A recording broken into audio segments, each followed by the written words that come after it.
It is much deserved. Obviously, Biden has made, pretty significant use of his abilities to pardon and also to commute sentences. And Stephen Donziger is one of the most deserving people you can imagine to receive a presidential pardon. So he is going to join us to make his case. So jam-packed show, in spite of the fact that it is me and I'm here at home. The snow is falling, all of that good stuff. So with all that being said, let's go ahead and get to Shelby Talcott. All right, guys, happy to be joined this morning by Shelby Talcott, who is national political reporter for Semaphore and does a fabulous job covering the Republican side of the aisle in particular. And there's certainly almost all the action is really on that side at this point. So, Shelby, always great to see you. Thank you so much for taking some time out. Thanks for having me. Yeah, of course. Let me go ahead and throw up on the screen your latest reporting here about Mike Johnson. This was before he actually won the speaker vote. You say Trump offers strategic endorsement of Mike Johnson, and that apparently ended up really being determinative because, I fully expected Mike Johnson was going to be the speaker because there really wasn't any alternative. But I thought there would be a little bit more of a fight. So just take our viewers through what happened, what was the timeline, and what led this to being like relatively, easy sledding for Mike Johnson. No pun intended there. That was really dorky.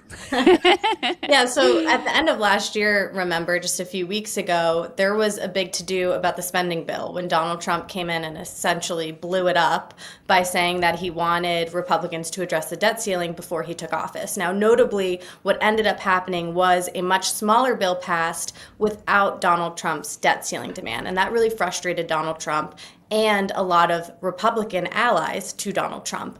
And a lot of them blamed Mike Johnson. And so there was sort of this quiet drama brewing over on Capitol Hill. And one of the reasons that Donald Trump ended up endorsing Mike Johnson was simply because of today, obviously, is the election certification. And Trump knew that he needed somebody in the House leadership the House speakership in order to certify the election. And so the simplest, easiest option was to back Mike Johnson. He has the most support out of all the lawmakers. And Donald Trump ended up playing a really important role because he was calling lawmakers on Friday ahead of the speakership vote. And even after it seemed that Mike Johnson did not have the votes, he called those two lawmakers up who ended up switching their votes because Donald Trump called him. And so this really was, I think, a referendum on Donald Trump's power in the Republican Party more so than it was on how Republicans feel about Mike Johnson. I think that's a great point and the most important point probably out of this. So what happened,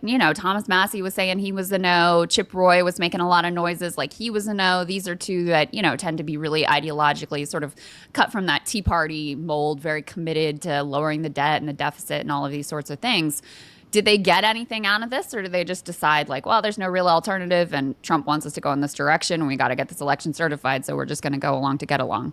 Well, everybody that I've talked to said that Mike Johnson did not make any specific concessions. What he did do before he came out onto the House floor was he issued an X tweet, whatever you call them these days, right, where he basically said that he was committed to all these fiscally responsible initiatives, which was what a lot of the maybes were kind of looking for. Now, I think it is really notable that after the vote, Chip Roy, along with almost a dozen other Republicans, came out and said basically that the reason they voted for Mike Johnson was because they want Donald Trump's agenda passed. And it had nothing to do with Mike Johnson himself. And in fact, it was despite Mike Johnson's leadership over the past year. And so that's really notable. So I think it really just came down to the fact that Donald Trump was able to convince these Republicans that Mike Johnson was the only option in order to get his agenda passed and to get the ball rolling into this administration. So it is January 6th today. We all now know very well that electoral certification is supposed to happen on January 6th.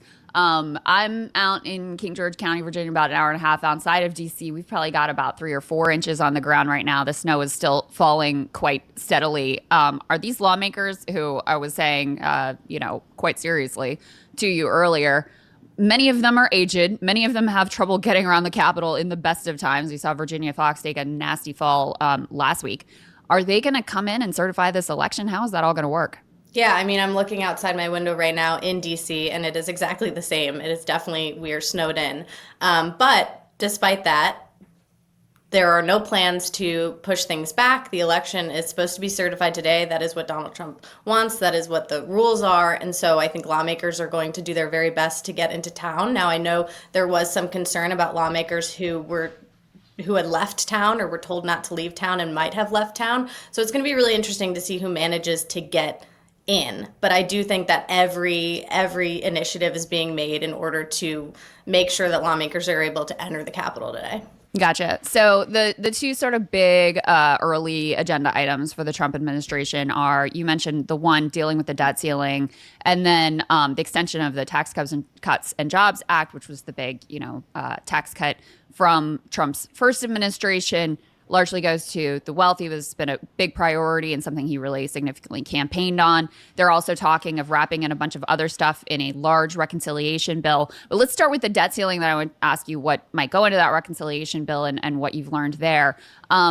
What is the plan to deal with the debt ceiling? How hard of hardball do you think that Democrats are willing to play here? How do you see this all turning out? Because I think what Janet Yellen said that they would technically hit the debt ceiling in the next something like 10 days, and then they can implement these extraordinary measures, which pushes it out. So it's not like a hard deadline, but basically once you hit that wall, the clock is really ticking to lift or extend it or suspend it or do something with it.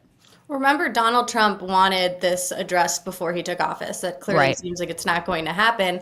But what Mike Johnson and Republicans did sort of do a handshake agreement on is addressing it early on in his administration. And so that is the goal, but I think it's going to be difficult because as we saw with the spending bill, Democrats do not necessarily want to work with Republicans that much, and vice versa. The reason the spending bill blew up was because a lot of Republicans and Donald Trump felt that there were too many concessions made to Democrats. So that in and of itself is going to be an issue. But I also think one of the problems is going to be the fact that Donald Trump has come out and endorsed this one big, beautiful bill, as Mike Johnson said on Sunday. Right. And that's going to be difficult because it's going to, Mike Johnson wants it to include the debt ceiling. He wants it to include border. He wants it to include tax cuts, and passing all of that together and getting all of these lawmakers on board with so many different initiatives is going to be a challenge. Yeah. And just to remind people, reconciliation, that's a process that the Democrats also use to get a number of their priorities through. It basically short circuits the filibuster in the Senate. So you can pass, if you have a majority in the House, which the Republicans very narrowly do, and then you have a majority in the Senate, you can pass significant things through. There's a bunch of arcane minutia about how this process works. It's relatively lengthy in terms of, how long it takes to put it together and go through this process. And then they have to submit it to the parliamentarian rules on whether or not these pieces are appropriate to go through the reconciliation process. But there's a lot you can do through there. What are some of the specific priorities that they're looking at through that reconciliation process? And then also, do you think that some Republicans, like we mentioned Thomas Massie, Chip Roy, are some of them going to have an issue even ideologically with just putting this many things together? Because that's one of the complaints that they've had is, hey, let's pass things individually rather than having these gigantic omnibus style bills where everybody's pet project gets piled into, one giant bill. Yeah, this is kind of exactly what Donald Trump and Republicans had concerns about with the spending bill, was that it was so big and had so many initiatives inside of it. And they argued that it should be simplified and cut down and that all of these individual efforts should be passed individually. And so I think, they're going to try to close the border. That was originally going to be Plan A when Donald Trump took office. And lawmakers were considering a two-step bill, which would have been do the border first and then get something like the tax cuts done. And the argument that these lawmakers made for that was that it would be easier to pass something like the border. We get that closed. Donald Trump wants the border closed. That's priority number one, which most Republicans are on board of. So that will be an easier thing to pass compared to the tax cuts. And so what this bill, theoretically, we don't know. The legislation hasn't been made yet. But when Mike Johnson has talked to Fox News on Sunday, and we've talked to other lawmakers, and Donald Trump has voiced his opinion, they want to extend the tax cuts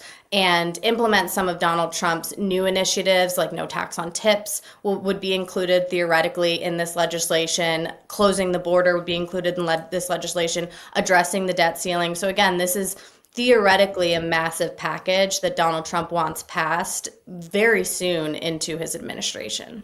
Let me go ahead and put this reporting from